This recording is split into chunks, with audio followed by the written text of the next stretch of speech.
Hola, hola, mi gente. Welcome to another episode of the Wine and Chisme podcast. We're just diving right in, just going for it. Today I have Kar Brulhardt. How are you, Kar? Oh my gosh, I think you're the first person ever to pronounce my last name right. Really?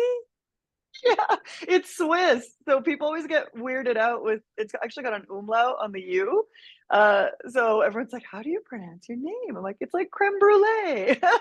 You know, it's so funny. I used to like long time ago, I used to work in customer service, and you would get these people that had like zero vowels in their name. And so I would always try and say it. And I guess I just have a good ear for it because nine Yeah. times out of 10, they'd be like, oh my gosh, you're the first person to say my name correctly.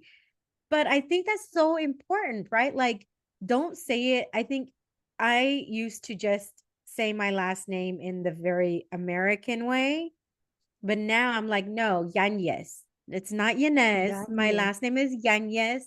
Like, if you can say like all of these really complicated names, you can Yeah. say Yanez.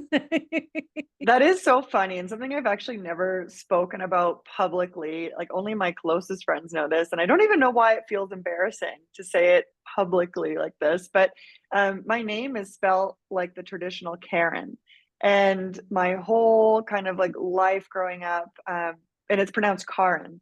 But my whole life growing up, I wanted to be more white. I'm a Canadian, Mexican, Swiss origin.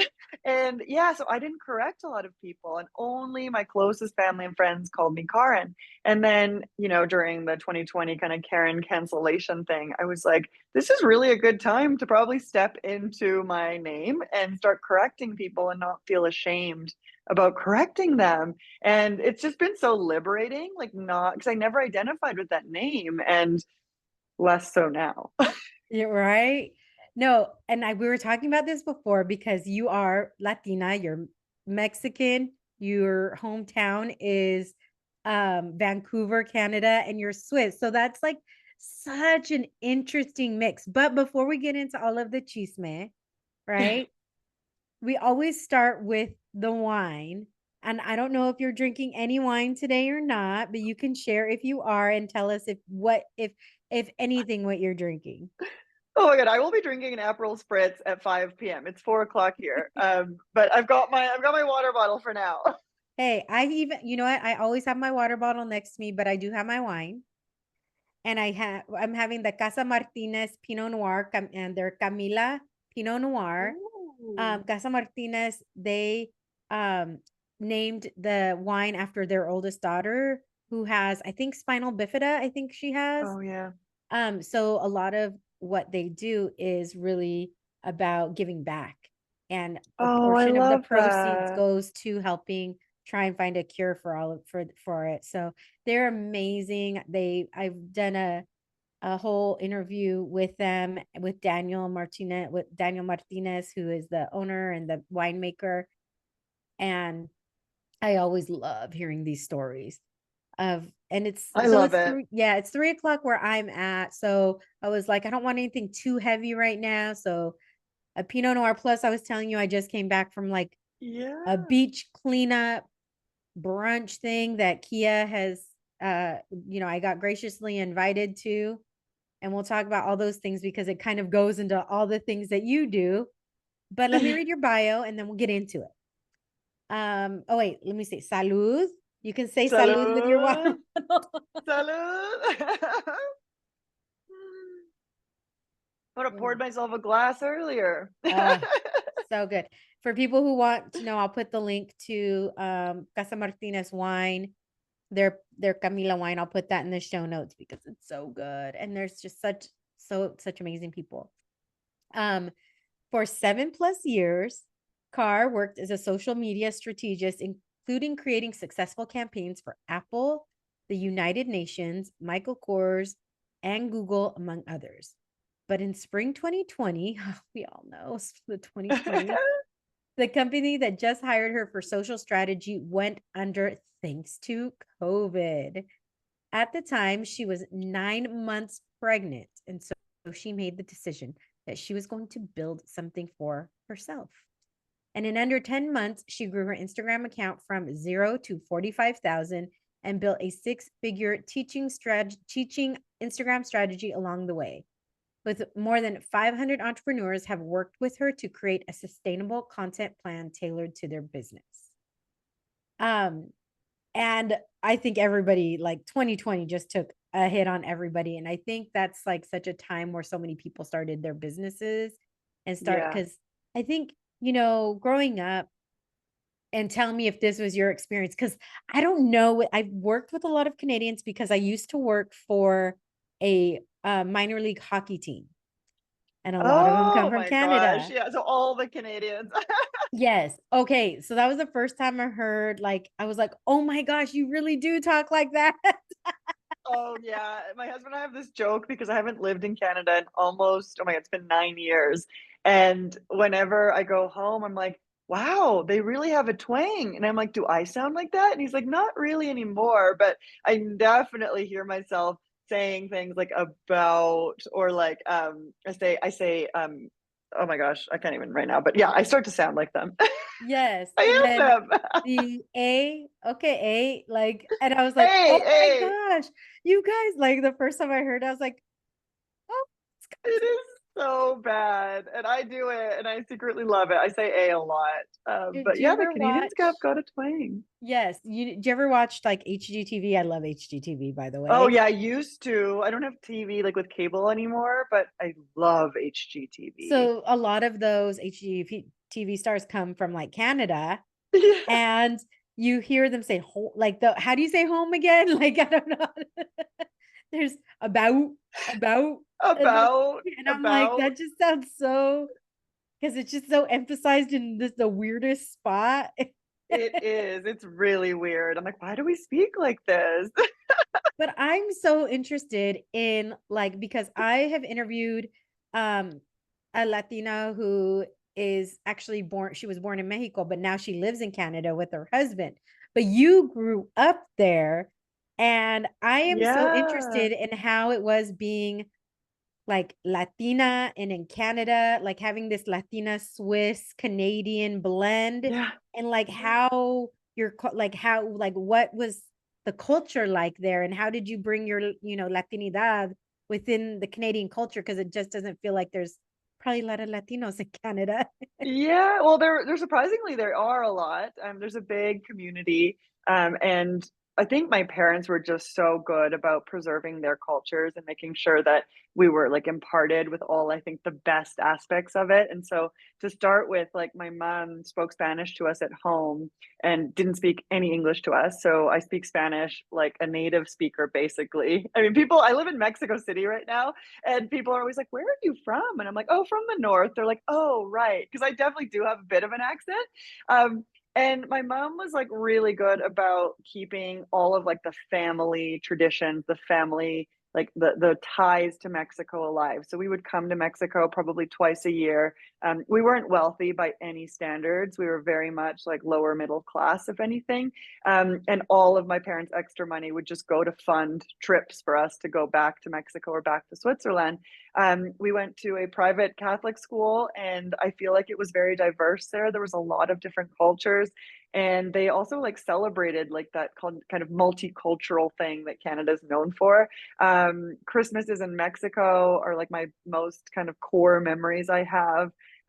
Always having family meals, always listening to Mexican music, and um, celebrating milestones. Like I remember I had my quinceañera on a boat, and I invited like 90 people, and we were like 15, and they're like, this is crazy. And then my parents let us have a house party after, and they agreed not to be there. And so it was just like What? so Wait, nuts. that's so not Mexican.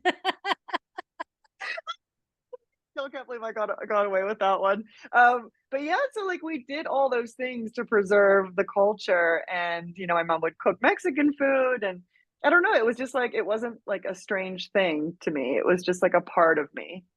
So is your dad Swiss? Is that where you get He's that Swiss. from? And how do you mix Mexican and Swiss cultures? Oh my Who's gosh, you don't. wait, here's a question. Who has the better hot chocolate? I'm not a chocolate person, But Oh, Mexican hot Mexico. chocolate or Swiss hot chocolates? No, chocolate de Mexico, always. Swiss hot chocolate, I don't even know what that is.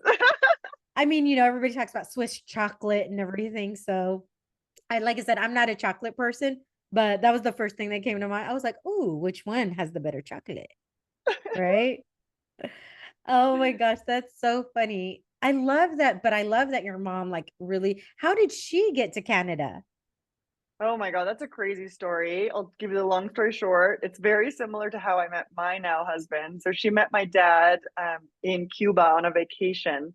And basically, less than a year later, they were married and pregnant. And my dad at the time was studying a PhD at UBC in Vancouver. And he like moved her over, and they eventually became Canadians themselves. Oh my gosh. Yeah. And I know we're going to talk a lot about like social and everything like that, but I'm so interested because you're saying how you met your husband and you met him on a beach in Puerto Vallarta Yeah. and where were you living at the time? Because were you living in Vancouver at the time?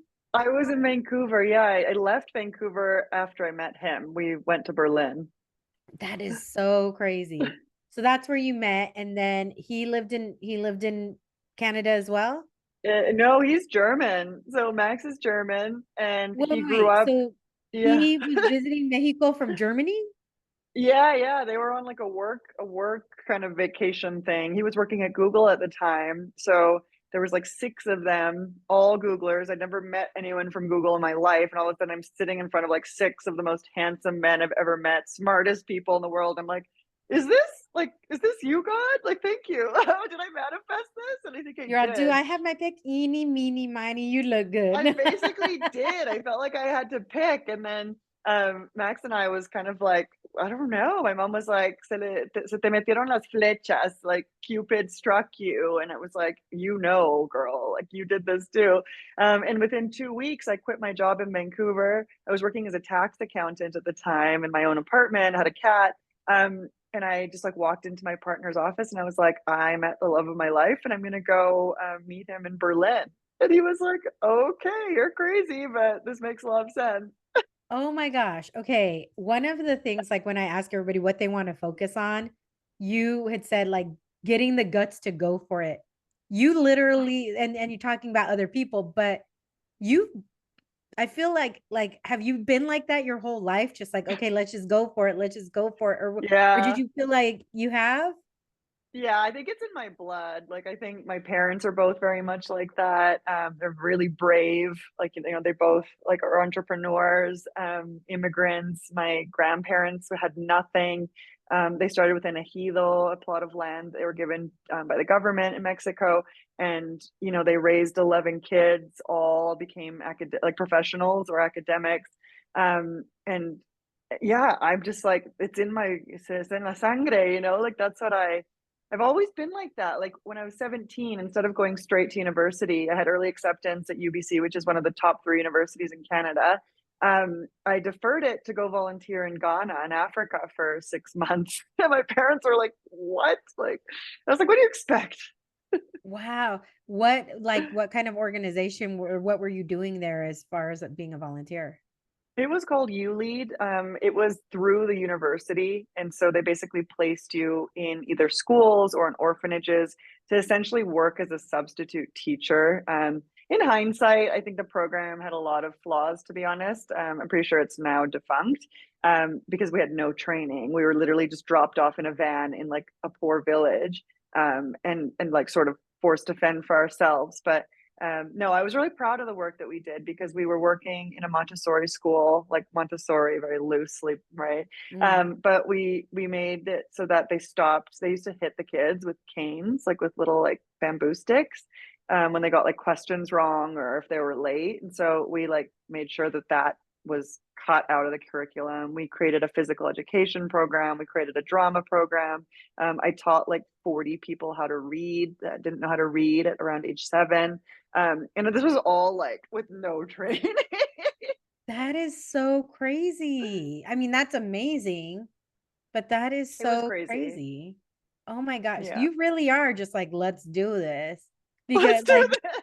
you're like, look, I feel like as we get older, we have less of that, right? Like when we're Yeah, younger, we think we're invincible. We're like, oh, what's the worst that can happen? Da da da. But then yeah, the world starts, life happens. The world kind of gets we start yeah, listening to other people. And um, I think a lot of that like gusto that you're saying, that like having the guts, yeah, we want to, and then we're so scared. And I think that also leads a lot into social media because we're so scared of what people are going to think. I mean, honestly, when I even yeah. started the podcast, my my biggest fear wasn't that people weren't going to listen. My biggest fear was that I'm opening up myself to judgment.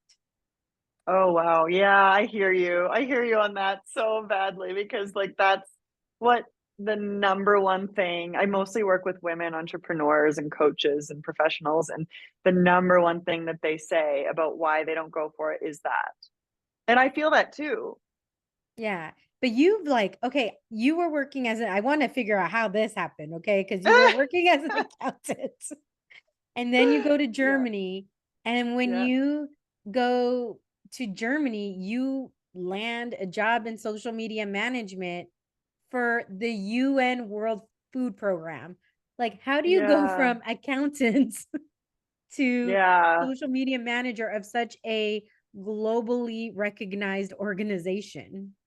Yeah, absolutely. So I think there's a lot to be said for like it's also a lot to do with who you know in the beginning, right? And so Yes. I got introduced to the World Food Program at the time had just started an innovation accelerator division in Berlin. So it was like this rogue arm that was like not funded. It was like go for it, moonshot ideas, and let's see what happens. So it was a startup. And so they were recruiting essentially volunteers. So when I went, I got introduced through my husband, who was working at Google, to the head of Share the Meal because they were building an app to feed children in need. So it was like with 50 cents, you could feed a child for a day. Um, and so he was like, why don't you go and like have a chat with them and see if it's interesting for you to volunteer with them? And I was like, yeah, that sounds really up my alley. I just kind of like been like burnt out by tax and it wasn't meaningful. And so I first of all, I learned German because I assumed that I would have to speak German to interview and get a job in Germany. And so I went to the interview prepared to speak German. And the interviewer, he was from Austria, and he goes, you don't actually need to speak German because the UN doesn't recognize German as an official language. I was like, oh my God, yes. Like, he's like, you can do it in Spanish or English, but I don't speak Spanish. And I was like, perfect. But no, so they basically like interviewed me and asked me for what ideas I had to use social media, use video. So this is like, oh my God, 8 years ago, use video as a main platform to distribute this app and get more installs and get more money. And so I came up with a ton of ideas and they were all really creative. And so they were like, okay, great. Here's a 3-month contract as a volunteer. And if you do really well after the 3 months, we might offer you a paid position. And so we launched the app. It became the most successful charity app ever, still to this date. And so I got offered a full-time paid contract as a consultant. And I went on to be the lead of the paid partnerships of sponsored I can't say the word sponsorships. I led all sponsorships and PR, all the social strategy, and I was just like learning on the fly. Like we basically lived there. We were all so consumed with what we were doing, and the impact of it. Working with BCG consultants, McKinsey consultants who are the leads on the project, you learn really quickly. So that's how I got my start. That is correct. Like the fact that you're like, oh, I just learned on the fly. Were you, but were you always kind of like a creative person? Because obviously you're very much like, oh yeah, let's just do this. Yeah. Like I'm just honestly, I'm sitting here, you probably see Yeah. my face. I'm just kind of blown away because I think so few of us have not we don't have it. So few of us actually take action on those Mm. things. Like, oh, I want to do Hmm. this. And then let people, Hmm. like you saying earlier, like let people talk us out of it, or let people, or like, oh, but what if I don't succeed? So what if you don't succeed? Like at least you tried it. Now you Yeah. know what you want or what you don't, or what worked or what didn't. Um, but were you always kind of like a creative person in regards to like oh, let's try this, let's try that. And because I don't understand how a creative person ends up being in accounting either. Yeah, because I had no idea what I wanted to do with my life, and my grades weren't good enough to go into law, which I thought I wanted to be an international lawyer, which kind of makes sense. But no, I think like background was like, we were in a really wealthy community. Doesn't mean we were wealthy, but we were exposed to a lot of different programs, a lot of different kind of experiences. I played music growing up. I acted. We did plays. We did we had a lot of like diverse neighbors in our neighborhood. We had like I don't know, a lot of traveling that we experienced young. And I would say for me though, my biggest kind of push over the edge, which took me from quitting tax to moving to Berlin to learning German and starting a whole new career, and then doing it again essentially 4 years later when I lost my job at the start of the pandemic, is really all tied back to the death of my cousin when he was 26. We were the same age and he was murdered, and it's like one of those like unsolved crimes. Oh man. But that was like a huge wake up moment for me that made me realize like how short life is and how precious life is and how much time we waste. And so, yeah, that honestly, he's the reason. Geraldine is the reason that I think I'm more like gung ho than ever. I hate the fact that so often it takes something like that for us to wake up, so to speak, and just be like, you know what, Yeah. I'm going to live my life for me, or I'm going to like do the things that I never said. And even often, sometimes that happens, and we're like, oh, life is so short, but oftentimes that's it. That's all that happens. Mm. Um, you went from there and you've worked with Apple, Facebook, Michael Kors, like kind of all of these things. What would you like? What is there a have you noticed with these corporations any kind of similar thread within them in regards to how they approach social that you and then we'll kind of maybe move into like how you've used that to be able to share what they've done maybe with individuals and women and business owners? Does that make Yeah, sense? I need to clarify I that. think so. I think like if anything, we're giving the corporations too much credit in a sense, because when my experience with it was that there was always like the doers on the team, right? Like corporations are like governments sometimes, depending on how big they are, especially the ones I was working with. Like there's a lot of bureaucracy. And so I was very quick to find the doers and identify them within the teams that I was working with.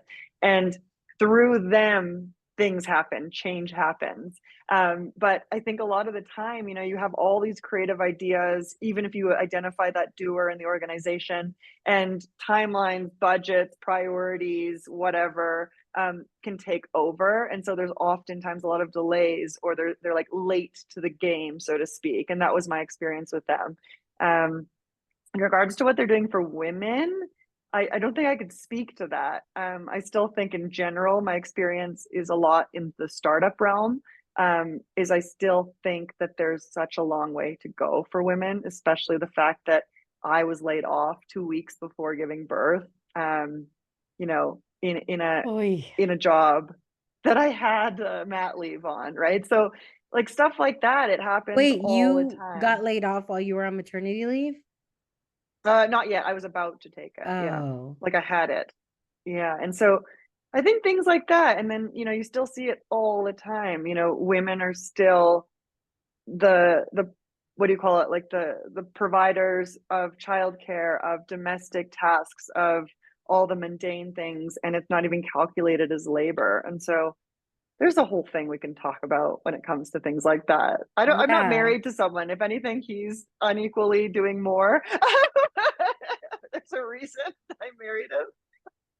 Right. I mean, I totally get that because I got let go from my job in May and now I'm shifting to this full time. And my fiance was like, Amazing. "No, I'll take care of the household things and you build your business and you concentrate on doing that and I'm going to support you in you pursuing your dream." And I was I was so not used to that. And I think there's so many people like, first of all, I know what I'm so used to always taking care of myself, right? I'm always Mm-hmm. taking care of myself to have somebody step up and say, no, I want to take care of you while you're pursuing your dream. I was Yeah. like, whoa, what's happening here? Wow, that's like so similar. I definitely feel that. That's like what happened with my husband and I as well. It's so wild and it's hard to accept as someone that has done it all by themselves. It really is. And I think at first I was just, yeah, it was just really hard. And I get in those moments, and we probably all get in. I call myself an accidental entrepreneur. You probably are an accidental entrepreneur too, right? Yeah. And because sometimes we're just forced into these situations and we're like, you know what? I just need to do it for myself. Because I think during the Yeah. pandemic, we realized there's no such thing as a steady job, right? Nobody's Nothing. going to And no fight for one's gonna you. save you. Yeah. Nobody's gonna fight for you like you're gonna fight for you. Yeah. Like you're the only Yeah. person that can truly do that. Um, but did you not have any sort of social media while you were doing social media for these other like these large corporations? No, I was just like, I don't know. I didn't have any training. It was all just creative ideas and concepts, and obviously working in a team with people that were experts at, video, at creating long form videos or documentaries, and just learning. But I don't know. I love social media. I think that it can be used as a tool for good. I've seen it be used as a tool for good. And when I started posting in end of 2020, I didn't start my account until December 2020. I was just like, That's what this we is kind call a of late fun. adopter. Yeah, yeah, exactly. Very late. No, but before that, I had created like a little a store called House of Lugo, which I was creating content around Mexico, and I was growing that account, and I was like, "Whoa, this is so easy!" And then like because I'd grown other accounts, I'd also had a lot of people coming to me through word of mouth, through just like finding me through the UN and through my project work. That yeah, I was like, yeah, I can do this. And then so Reels gets released in 2020. And I start seeing other creators, talking about Instagram and coaching people on how to create content. And I was like, whoa, like I can do this. This is so fun. Like, and so I started creating videos on Reels, just like talking about the most random things, all about marketing, all about different things in marketing. And as soon as I started focusing on Instagram specifically, things just took off from there. So before I ask you the next thing, I want to ask you like from all of these places that you went, what was a time where you're like your vision was executed beyond your dreams? And where was there a time when you're just like, did was Yeah, nobody listening in the room? What the hell is this? yeah, yeah. Oh my gosh, such a good question. And I want to hear your answer after. So the first one was like year one. When I hit six figures really quickly, I had created a course called The Power of Reels. You can still get it. And I took all the knowledge I'd like acquired from creating Reels and being an early adopter on Reels. And I created a master course, and I sold that I think for 597, and I made over $100,000 with it. Yeah, Wow. and that was my first like holy You moment. can cuss, it's Like, okay. oh, great. Holy shit. There is money on the streets, people. Like, this is what I tell my friends. I'm like, and I don't mean that in like a sleazy salesman way. Like, I know that my stuff gets people results, and but and so that was really wild, beyond my wildest dreams. My goal for that launch, I think, was like $30,000, and that would have been like a big, big number for me. And so yeah, that was huge. And then on the opposite end, I would say last year I had my second child. I had a boy, and we were living in Lisbon, and I think I was like experiencing a little bit of like postpartum, but like very minor, not enough to like do anything about it. I probably should have, but I felt, and it had nothing to do with the baby. It was more like just the hormones. And it really resulted in me questioning my entire business and being very uncomfortable. And it also resulted in, I would say, like lower sales because of the fact that I was so unclear with what I think I wanted and who I wanted to be and how I wanted to show up. And so there was a time when I felt like my views dropped significantly. I stopped kind of growing for a bit, or at least it felt like that. And the program I'd spent so much time like studying and creating and making really, really thoughtful didn't sell. And I was like, oh my God, people are tired of me. Like, I'm done. There's so many more interesting creators out there. And, you know, especially on social, it's so easy to compare. So easy to look at the more beautiful woman that's talking on camera. It's so much easier to see the woman who's got more money, or the person that's got the shiny partnerships, or the people with 100,000 followers or whatever, right? And so I was letting all of that get to me, I realized. Um, and it took a few months, and then I just had like a total kind of epiphany and a mindset shift that allowed me to come into this year just like so, I don't know, like liberated, for lack of a better word. Well, first of all, thank you for sharing that in regards to like you know, having like a postpartum I don't know if it was like postpartum depression, postpartum blues. It's like I anxiety. yeah, because you know, there's so many women that experience that and probably feel the same way. Like it was, you know, when they're just kind of going through their daily job and just not feeling like they're enough or what they're doing enough. And then you feel like split between what you're doing and your baby and everything, like, you know, and just trying to Yeah. be a human again, right? Instead of just all of these things. So, what, like, how was it mentally for you during that time? Because thinking of that is one thing, but like, how were you mentally during that time when you were feeling that way? To be, and then I know, was it just one day things kind of clicked, or was it like a gradual kind of climbing out of that darkness? Yeah, I would say it manifested in as anxiety and chronic migraines. So it was not just like Migraines. physically and mentally debilitating, but I was like, well, yeah, it was physically debilitating. It wasn't just mental. Like I couldn't get out of bed some days for like 36 hours because of the migraines.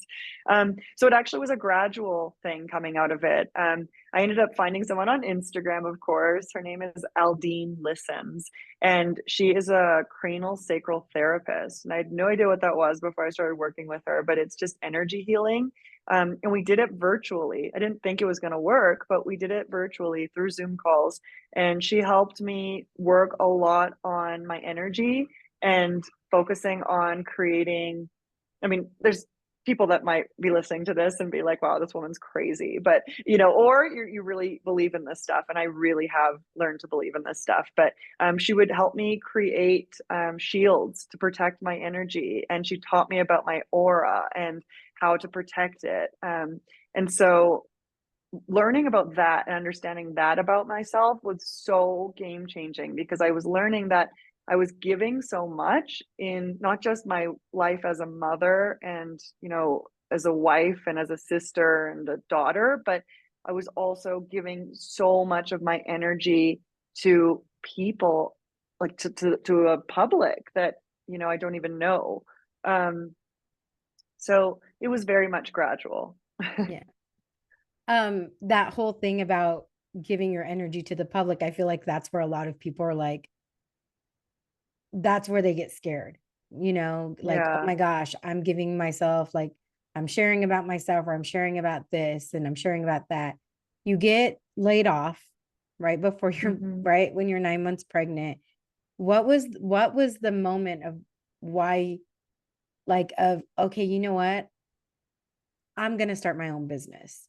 And what had like, Hmm. was that like a scary prospect for you? Because I know even now I have the support. You had the support of your husband. I have the support of my fiance, but I still get really scared. I get scared that, like, I look at myself and I'm like, right now I'm not contributing anything. And it, when Hmm. you've taken care of yourself for so long, that's a really scary prospect of feeling like, Hmm.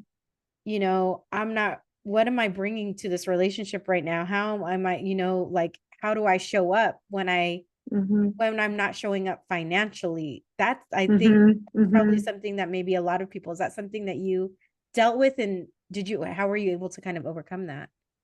Yeah, so for me, initially, it was, like, very scary. I actually thought I was never gonna work again. I'd been laid off twice in a row at that point, and I was just like, "What is wrong? Something's wrong with me, like, at the core, like, I'm unhireable or something." And then once I processed that and realized that was all just lies I was telling myself, I would say the support from, like, my closest friends. I had a friend, Michelle, that was, like, really, really pushing me to do this and just try it. And then I think just my relationship with my husband, the way it's always been, it's like been very like open communication channels. He traditionally always made more than me. You know, he was working at Google. Of course, he was making more. And so I would say like our sort of household or domestic work was split a little bit less equally for 6 years. Like I would cook more, I would clean more, I would do more of the chores, just because I had more time. Um, and so when I chose to go all in with this, it was like a very conscious decision on both of our parts that he would now be doing more of the household labor. And that was like an understanding that we came to. And in terms of like not contributing financially, that was extremely difficult for me to accept, especially after I'd quit my job as an accountant and moved to Berlin.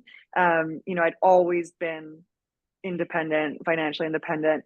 And then all of a sudden I was actually really dependent on a man.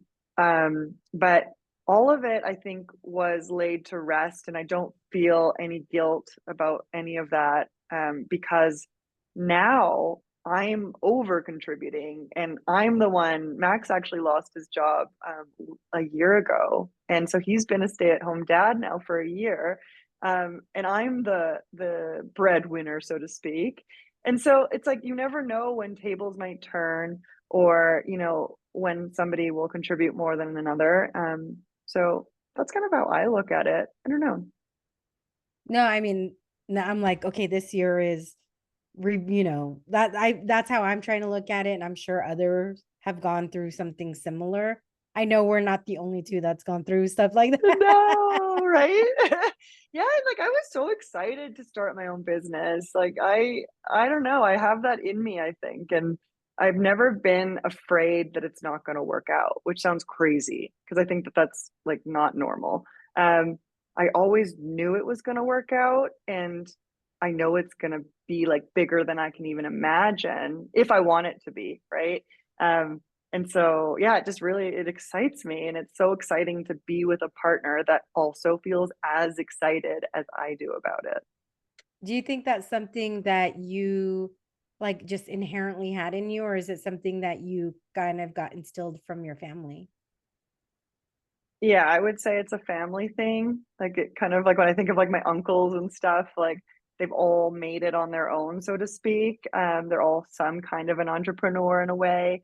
Um, and so I think it's like in my DNA a little bit. And I just think it's also just like a big combination of like all of my life experiences up until now have just shown me that like everything and more is possible and it's possible for us. It's possible for us as women of color, as Latinas, as anything, right? So Yeah, and one thing that I so appreciate, because when I started following you, and we actually met through We All Grow Latina.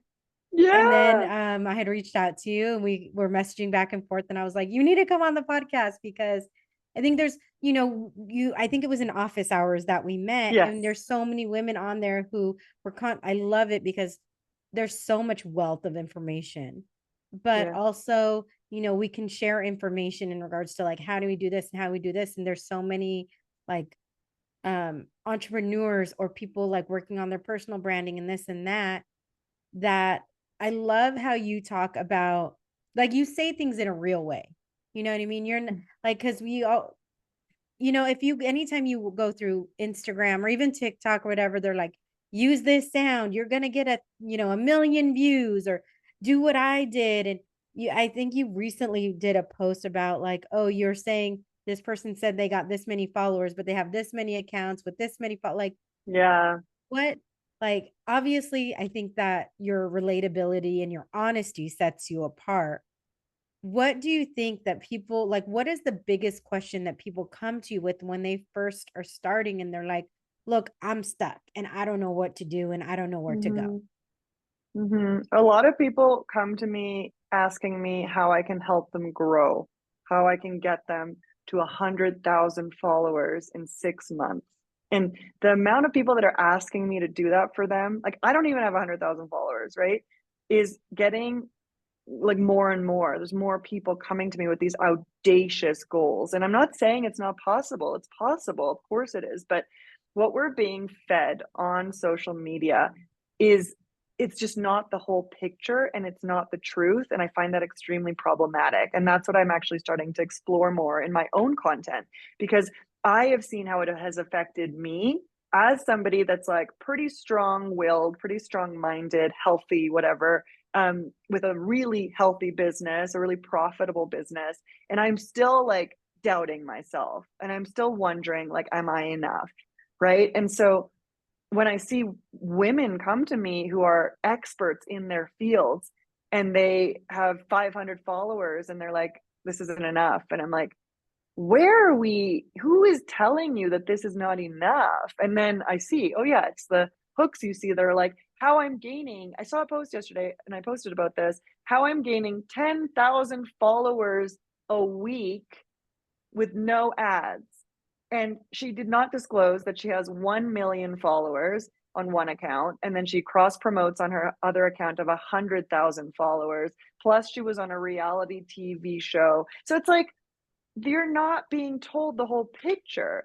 And so I have people who are brand new at their online businesses who are expecting this insane growth or like their reels don't go viral and they're thinking that there's something wrong with them. And so I don't post that content. You know, in the very early days, I had one reel or maybe two where I said how I gained 10,000 followers in less than 30 days. And it was honestly like me. I'd never seen that happen before in all of my social media experience, that growth so quick without ads. And I was like genuinely so excited. And I was like, this is exactly what I did. Like, I did this, I did this, I did this, I did this. And then I gave my backstory. And it was always like coming from a place that I wanted to help people. And I was like, this is actually possible for everybody. But now it's become this like monotonous type of content and it all looks the same. It's all highly curated. It feels very luxury and it's just unattainable and it's not real. Well, you're saying like this whole Kylie Curie. I think that's why so many people are afraid because, Yeah. like, we were talking about, like, having, opening up yourself for judgment and criticism and everything. I felt like that with the podcast. I think a lot of people feel like that with social media. That's why it becomes so highly curated and so highly whatever. Mm-hmm. Um, because people are so afraid to show like real life. Mm-hmm. Um, Mm-hmm. I tend to be a pretty bubbly person anyways. I'm like a half glass full person, Yeah. but I also make sure, and I'm not always down, but I am do make sure to share like I'm having a really bad day today Yeah. because, or I'm not feeling enough. And we all feel those things because I think it's so important. But I don't even have 5,000 followers. So I'm not like somebody, but I will say for me personally, and I think this is important for so many people to hear, like I try and go to see who follows me. I don't always, but I try and see. And if I see if it's that I know it's a bot, it's obviously a bot, then I remove them because I want to Yeah. create a community. And I would rather Yeah. have, 44,000 or 4,100, whatever I have right now, like actual people who are engaged with what I Yeah. do than 100,000 followers. And, I see people who have 20, 30, 40,000 followers that get the same engage. I actually have more engagement than they do. Yeah. Yeah. Yeah. And that's what people fail to see is like if you don't have a community that cares about you, like out of my 58,000 followers, I would say maybe 2,000 actually care and actually engage and actually purchase. And so just think about that. it's all vanity metrics. Yeah, my reach is higher, maybe if a post does well than someone with 5,000 followers, let's say, right? For comparison. But people are really missing the point. They're missing the point of it. And I think that's where it gets a bit complicated. What do you say to the person who's like, who's just scared, who's just scared to open themselves up to be able to, because I think there's this like, oh, I have to do all of this editing. I have to do all of this. I have to do all Mm, of this. And I don't have the time. I don't have the resources. I'm scared. I don't know what to even post. What do you say yeah. to that person who's just like, they just feel lost? Like you said, a lot of your clients are professionals, highly like of what Yeah, they and do. they Where feel that. Yeah. Um, I mean, I think as a starting point, like there's so much great information out there that is either free or lower, priced. So I would start first with like educating yourself and realizing that nobody starts off knowing everything. Like, I did not know how to edit videos when I started Instagram. And so I think it's about finding people, first of all, that resonate with you, that have a message that, gives some kind of a feeling in you, that you share something with. Maybe it's that they're a parent, or maybe it's that they're a Latina, whatever it is, right? And start following them and getting inspiration from them, getting, ideas from them, and slowly get comfortable, taking those next leaps. Invest in that program. Make sure there's a clear promise in it, right? That's another big problem that's out there. There's a clear program promise, a clear transformation that they're offering you in exchange for your money, and take that program and level up slowly, slowly, slowly. Do one thing every 6 months, one thing that moves the needle towards where you want to go. But I think it's like being clear about where do you want to go. And it doesn't even have to mean like what do you want to do. It can be as simple as like what what do you want? Do you want more time freedom? Do you want to travel more? Do you want to work? Do you love working but don't want to, you want to work from home? And then, identify what that path might look like. But I think it's like understanding that your tribe is out there, and the more you can accept that the imperfect stuff is what's going to bring more people to you, the easier it'll be to post it. how do you feel? I mean, I totally agree. How do you feel about hashtags and what and that Hello, major pivot. I know, total major pivot, but I feel Deep, and like now we're like when you're saying how to hashtags. try to find your tribe, Oh is gosh. that So you hashtags. like is that how do Yeah, you you do can use that? hashtags. You can use hashtags, but no, I think it's more like go on the explore page, go on TikTok, and just scroll until you hit somebody that you're like, oh, whoa, they have something to say.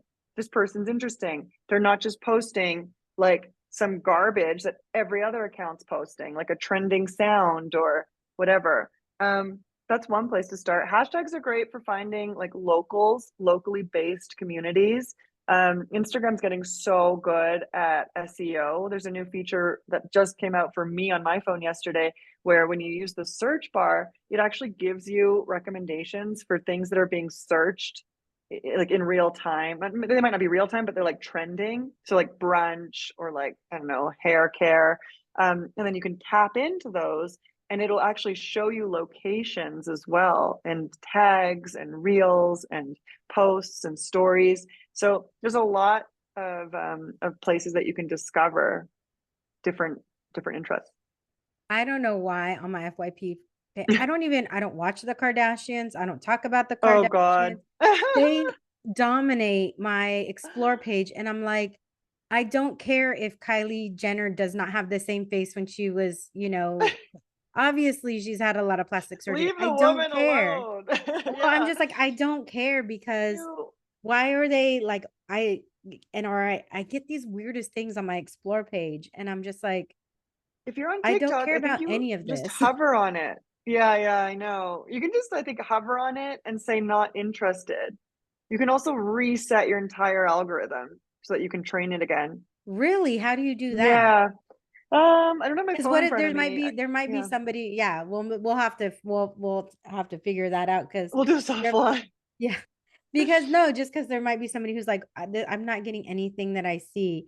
I mean, I love the fact that they finally came up with like who you're following and like chronological order because it is Yeah, so frustrating to see. Like there's sometimes I'm like, I haven't seen this person on my page in a long time. And then I'm like, oh, they yeah, just posted yesterday and I didn't even see it. yeah. I saw something that somebody else who I don't really care about like posted 2 weeks ago. It's so Yeah, check on your chronological friends. Go onto your chronological timeline. Check on those friends. That's a great idea. yes, check on those people, please. What it Yeah. so there's always something new coming out, or there are always like different things in regards to Instagram, and we're being Instagram specific because I know that's where you like really do a lot of your work. Mhm. TikTok is a other total other beast, and we're gonna concentrate on Instagram right now. But thing is, how do you keep up with everything that's constantly changing in regards to Instagram? Because it feels like every week. Was the guy's name Adam? Is that his name? Adam Masseri, yeah. Yeah, he's constantly like, okay, now we're talking about this. We heard you and blah, blah, blah.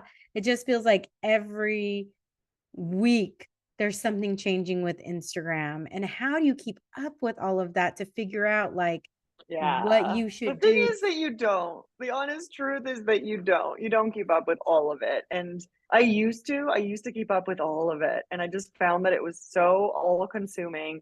And a lot of it is not really necessary. Sorry, my kids just got home.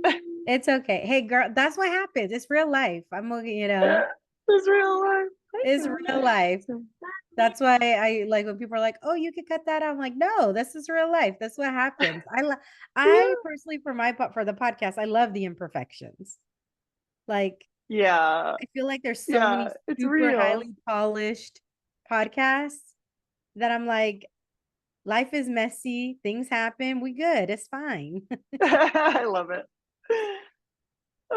But yeah, I mean, you can find updates by following the Instagram creators account. I think that's a great resource because they're updating it regularly.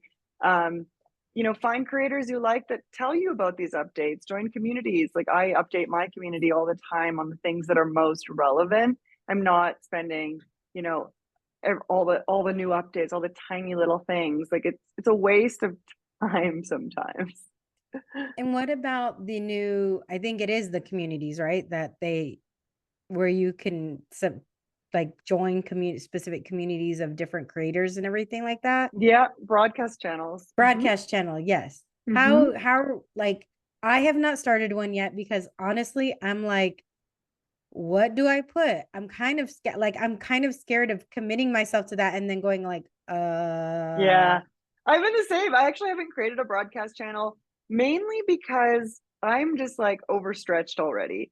I'm posting content on so many platforms, and now with Threads, which is a text-based app, I'm like, what else am I going to put in the broadcast? Like, I'm just going to bore people at this point. So for me, it doesn't make sense right now for me. I've got my community in a private community off of Instagram where I own my audience, and that's where I spend the majority of my time.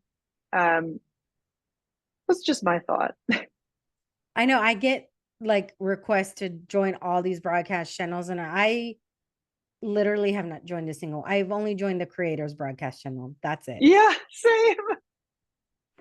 Just because I'm like, oh my gosh, I can't like I just feel like it becomes so overwhelming with It's too much. all of these different things. And then is it paid? Is it not paid? What do you like? Yeah. It just It's becomes too much. very, and I'm like, I'm sure a lot of people are just like, I don't even know what to do. So I'm not going to do it. Right. That's kind of how I feel with it. I'm like, I don't know where to even start with that. Haven't even gone in it. Yeah, and I think they can be great if you don't have like an existing platform for your community, for example, right? Think about um, can you create a broadcast channel and give people value there and then essentially send them to your paid offers? that could be an option. Got it. We were talking beforehand about the name of the word influencers.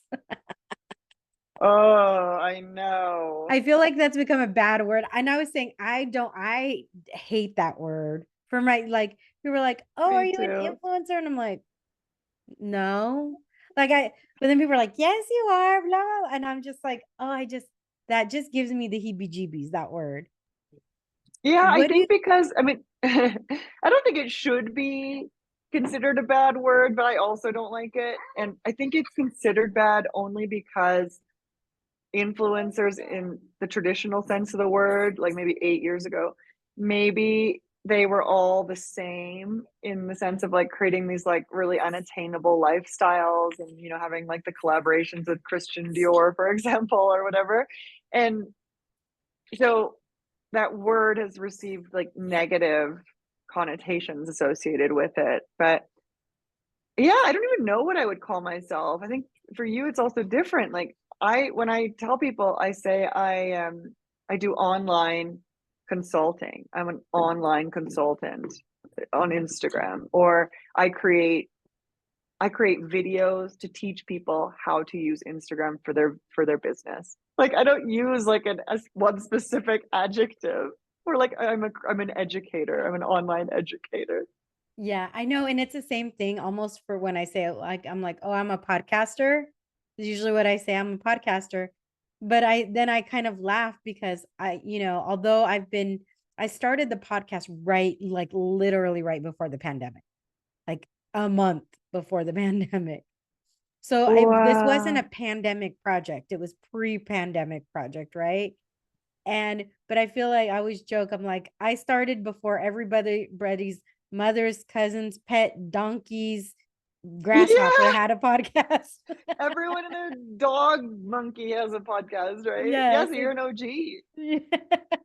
I mean, I have friends that have even been doing it longer, but I always laugh because then I have honestly sometimes start feeling a little cringe even saying that. But like this I just leads know. it leads me to say, like, when you're talking, when you're saying getting the guts to go for it, Yeah. I think those are the things that we need to like get over, right? Like what are the like when you're saying just get the guts to go for it, what Hmm. what are the things that people just really need to kind of we need to obviously get over ourselves, right? In regards to Yeah, get over yourself, which you maybe will never do. But no, I mean, it's like getting over thinking everything has to be perfect. Like there's this saying, like done is better than perfect. It's like really Mhm. leaning into that in like every aspect of being an entrepreneur. Um, that and once again, just like recognizing that somebody needs to hear your story, somebody needs to hear your perspective. And, you have no AI, no machine is going to be able to tell your story or talk about your experiences or your perspectives the way that you can. And so there's a huge, huge opportunity for that. And I think where we're seeing the internet, social media in general going is in the direction of more authenticity and less polished, less perfect. Like I want to know about your ugly home that you live in and how you live in it. I want to know about your mood disorder. I want to know about your weight loss and how you fluctuate with it. Like these human stories and these like more less than perfect stories are what people want. They don't want perfect. I think that do you think that has a lot of, because obviously there's been a lot of discussion in regards to, and I felt it, like I know you said you felt like, am I good enough? Am I this? Am I that? I felt that too, where I'm like, oh my gosh, do I need to get my lips? And I have, pretty full lips and everything. And I'm like, oh my gosh, do I need to get lip fillers? Do I need, and I never thought that pre-social media. I like, my biggest thing was like, oh, I'm chunky and I need to lose weight. But um, but never like, oh my gosh, I have naturally Yeah. curly eyelashes, but now everybody has like And that's fine for everybody, but it feel like it's gotten so much and we constantly see that on social media. And then there's been the discussion with about like kids and social media and what they're getting because of all of this super polished, super, oh, we need to live this type of life versus, like you said, I think, versus the authenticity and saying it's okay to have a bad day. Guess what? Not everybody's perfect. Guess what? These are false eyelashes. This is not my face. Yeah. Yeah, there's definitely a need for that. And that's why we need more creators to just start. Kick Right? out the Just oldies. the I mean, it's funny because every time a new platform comes along, it's like, oh, it's because the old people got on. But guess what? Where's the money being spent, right? Um, there's a lot of I would be considered, I guess, an oldie. I'm Gen X, but um I think it's really interesting also because I think a lot of people end up comparing themselves. And one of the themes for my next year is uh it's never too late, right? I It's love that. and I think we see these teenagers, we see these 20-year-olds, we see like blowing up on social media and think, oh my gosh, I'm too late. I can't do Yeah. this. I'm too Yeah. late. How Oh, I like even thought that, like, I'm 35, I'll be 36 in March, and I was thinking last year that I was too old. girl, I I'm know, gonna and it's be all 46. I'm crazy. 35. I mean 35. I'm 45. I'll be 46. Amazing. And that's Yes. the thing. It's like I love that saying. I don't know who says it, but it's like don't believe the lies you tell yourself. Yes. Oh my gosh. I know. I always joke like, oh, never. Well, nobody does ever guess my age. Everybody always thinks I'm a lot like younger. Um, but I always, joke about that because I always tell my boy, he's only 3 years older than me, my fiance. Sorry, I almost called him my boyfriend. Um, but I always joke saying he's so old because he's about to be 49. Well, I'm about to be 46. Oh my god. But it's just like it's a state of mind, right? And yeah, I don't Yeah. think it means anything. Absolutely. I love that you describe when I ask everybody like describe your life in one word, you said color. Why did you choose color? Wow. I filled this out a while ago and I'm like, these are really thoughtful answers. Color. I love that. Probably because of like my multicultural background and all of the places I've visited and all the different friends I have all over the world and my job and being a mom and just the chaos of my life. It's like it's coordinated chaos. I've created this chaos and I love it. But yeah, I would say it's very colorful. Like I live my life in color. I love to eat. I love to drink. I love to dance and, and listen to music and meet people. And I don't know. I also am a bit of an introvert. Um, so color felt appropriate. So I have a question totally not related to social media. So I would love to hear your thoughts on like obviously right now you're living in Mexico City, Ciudad de Mexico, and there's I think it's outside of Cancun. There's this community being built that's a predominantly Canadian community. And there's been people who have been very upset about it. I know like anytime I go to Mexico, there's a lot of Canadians. Canadians love Mexico. Um, and there's a lot of Canadian, actually, I guess kind of has to do with social media a little bit. There's been a lot of people from Canada and from the US as well, like talking about their move to Mexico.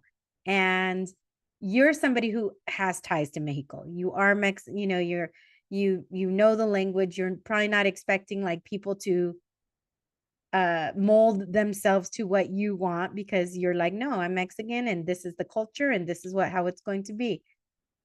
Just as somebody who is Mexican and who's Canadian, how do you like when you see those types of videos saying, "Oh, you need to move to Mexico," and obviously there's a cost that's being there's a drive up of cost of living in these areas. And like I said, there's this one community that is being built that's apparently going to be just like a Canadian community in Mexico. As somebody who's Weird. from Why would you Canadian but move who's to Mexican, Mexico to why do you just feel like that? yeah. Yeah, first of all, like about that community they're building, I'm like, why would you move to a foreign country just to be like your country? Like that's part of why I love living abroad is because I want to experience different cultures and immerse myself in them. And I am Mexican, and even myself, because I'm white passing, I notice that there sometimes is this like there might be some hesitancy, right? And right now where we're living, especially, it's a very expat predominant area. We're meeting a lot of expats, but I think this isn't just happening in Mexico. This is something that's happening globally. There's a lot of people who they either have money or they want a different lifestyle that they can, and so they're moving to these bigger cities, and they're driving up the cost of living for the locals. Now, I think this is a really, really in-depth issue that we could have spent a whole hour talking about. But in short, I think it's the responsibility of the expat to do their best to integrate into the cultures where they are entering and not the other way around. And so I think that they should learn the languages. I think they should, you know, eat the food and immerse themselves and support local businesses and things like that, and not just come in and essentially be new colonizers, for lack of a better word. Yeah. Yeah, it's I complicated though. It's really complicated. Yeah, no, I mean, I know that was a totally like different question, but I was just thinking that just because, like I said, you grew up in Canada and you are Mexican, so I just thought, oh, I want to get her perspective Yeah. from that. So thank you for like that answer. But because you're right, we could totally spend an entire like hour, 2 hours, 3 hours just talking about that subject alone because it is so disheartening when you see that I was watching something and somebody had recorded a lady who was living in Mexico and yelling at the shop owners for speaking Spanish. You just moved to Mexico. Oh gosh, no, that's not okay. Yeah, well, those people need some education. Um, Yes, no, totally. It's just so, so crazy. But if people want to let me turn back to what we were originally talking about. See, that's what I do here. It's like a pinball machine when you come on the podcast.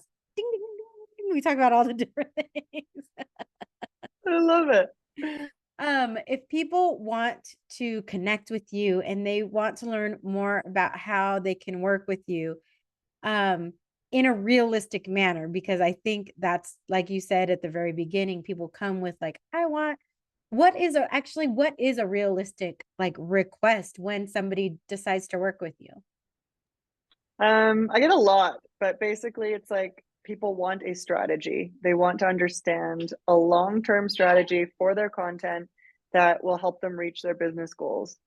People will come to me because they want to make more sales.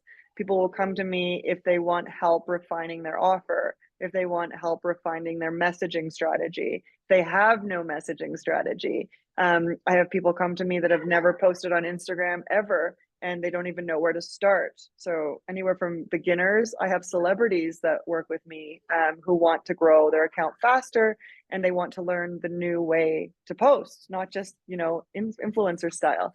So really, like anything under the moon, I can help with. But I would say if you want to work with me, you work with me. Most of the clients I work with me long term because it is a long game, and there's so much that goes into it, as well as being an online business owner. And I don't just teach Instagram, I teach like everything, and I share my own experiences as well. But you can connect with me on Instagram at Kar Brulhardt or on my website, carbrulhardt.com. I'm sure it's in the show notes. And It'll I've got be a in the show variety of notes. different, yeah, I've a variety of different ways that you can come into my world. There's free options and there's also paid options. So whatever fancies tickles your fancy. I always give people the opportunity to say anything if there's anything that I missed, if there because I don't write down questions. I'm just like I want to have the conversation, right? And sometimes I'm like, oh wait, you said that. Let's come back to that. Like I said, pinball here. Um, what if there's anything else that you would like to add, please do so.